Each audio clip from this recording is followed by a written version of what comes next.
Hello kids. मैं हूँ Afreen. Hopefully आप लोगों का दिन बहुत अच्छा जा रहा होगा। आज हम पढ़ेंगे एनसीईआरटी 11th स्टैंडर्ड का chapter number 17 mechanism of breathing.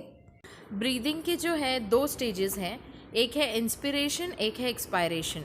Inspiration means atmospheric air को ड्रॉ इन करना and expiration means alveolar air जो है it is released out of the body. जो मूवमेंट ऑफ एयर होती है वो into and out of the lungs continuously चालू रहने से प्रेशर ग्रेडियंट क्रिएट करती है between lungs and the atmosphere.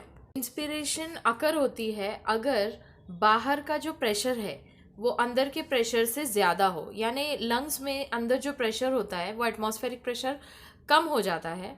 That is, इसको ये नेगेटिव प्रेशर भी बोल सकते हैं। एंड सिमिलरली उसी तरह से एक्सपायरेशन जो है वो जब लेता है प्लेस जब इंट्रा पल्मोनरी प्रेशर ये हायर हो जाता है into the lungs from the atmospheric pressure. So जो diaphragm and specialise set of muscles होते हैं एक्सटर्नल और इंटरनल इंटरकोस्टल रिब्स के बिटवीन जो प्रेजेंट होते हैं ये हेल्प करते हैं टू जनरेट ग्रेडियंट्स। इंस्पिरेशन जब इनिशिएट होता है या तो when inspiration is taking place तो कॉन्ट्रैक्शन होता है डायफ्राम का और इंक्रीज हो जाता है वॉल्यूम ऑफ थोरैसिक चेंबर, यानी थोरैसिक चेंबर का जो वॉल्यूम रहता है वो बढ़ जाता है in the antero posterior axis.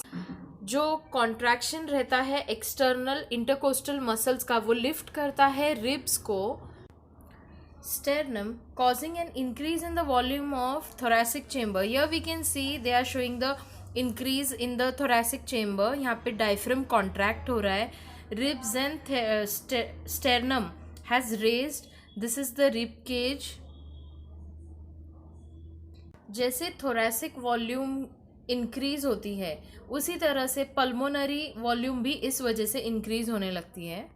As the pulmonary volume increases तो अंदर जो इंट्रा पल्मोनरी प्रेशर है जो अपने लंग्स के अंदर का प्रेशर है वो अचानक डिक्रीज होता है to less than the atmospheric pressure outside. तो बाहर की एटमॉस्फेरिक प्रेशर से कम होने के बाद विच फोर्सेस द एयर, एकदम से फोर्सिबली एयर जो है from outside it moves to inside the lungs. This is called inspiration. During relaxation diaphragm intercostal muscles ये रिटर्न हो जाते हैं and sternum too they return to the normal position and reduce the volume of thoracic. Now in the second diagram we can see the volume. Let's compare the two diagrams. यहाँ पे आप देख सकते हैं the thoracic volume has increased and यहाँ पे thoracic volume बहुत कम हो चुकी है। यहाँ पे कॉन्ट्रैक्शन है डायफ्राम का and here it is the relax situation. जैसे ही इंट्रापल्मोनरी प्रेशर इंक्रीज होता है वैसे ही रिपल्शन एक्सपल्शन होता है एयर का फ्रॉम द लंग्स, इसको बोलेंगे एक्सपिरेशन। हमारी एबिलिटी पर डिपेंड करता है कि हमें increase the strength of inspiration करना है या expiration and it depends on the muscles in the abdomen. So on an average एक हेल्दी इंसान जो है 12 से 16 बार पर मिनट को ब्रीथ करता है। अगर हमें पल्मोनरी फंक्शंस को चेक करना है तो वॉल्यूम ऑफ एयर जो भी इन्वॉल्व हो रही है ब्रीदिंग मूवमेंट्स में इनको एस्टिमेट किया जा सकता है by spirometer. So in this lecture बस इतना ही। We will continue in the next lecture with respiratory volumes and capacities. Till then bye bye.